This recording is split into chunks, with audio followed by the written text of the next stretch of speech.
Hello, good morning. Blessed Friday sa bawat isa. Ang ating devotion ngayon ay makukuha natin sa 2 Timothy chapter 2 verse 15, New Living Translation, the title Unapproved Workers. Okay? Basahin ko sa Tagalog at pwede nating sundan diyan sa English. Okay? At sabi dito sa verse 15, sikapin mong maging kalugod-lugod sa paningin ng Diyos, isang manggagawang walang dapat ikahiya at tama ang paggamit sa salita ng katotohanan. Verse 16, iwasan mo ang mga usapang walang paggalang sa Diyos sapagkat ang mga iyan ang lalong naglalayo ng mga tao sa Diyos. Verse 17, ang mga salita nila ay parang gangrena or cancer, no? Na kumakalat sa katawan, kabilang sa mga nagturo ng ganito ay sina Himeneo at Peliteo.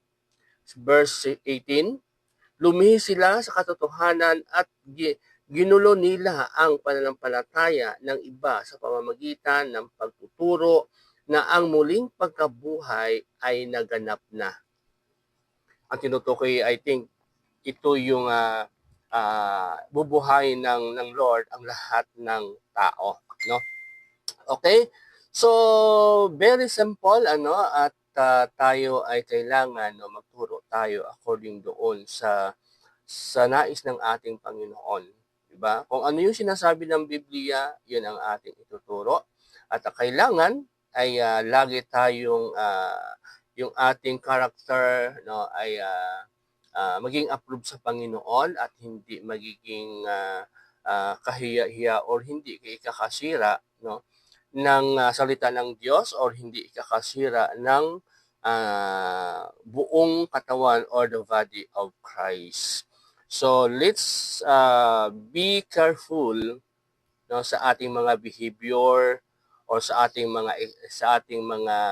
mga character, ano, ay bantayan natin. So avoid natin yung mga false talk, okay? Yung mga salita na walang kabuluhan, yung mga salita na hindi naman nalulugod ang Panginoon. So iwasan natin 'yon, no? Iwaksin natin yung mga bagay na 'yon na kung alam natin na hindi tama at hindi maganda, no? Ay wag na natin gawin yung mga bagay na ito. Okay? So, salamat sa Panginoon at dito na lang at God bless sa bawat isa and I think that naunawaan po natin yung ating nadinig at yung ating nabasa sa umagang ito. Kaya purihin ang ating Panginoon, to God be the glory. Don't forget, share, like, and um, tawag dito, follow. Okay? God bless. Thank you. Thank you.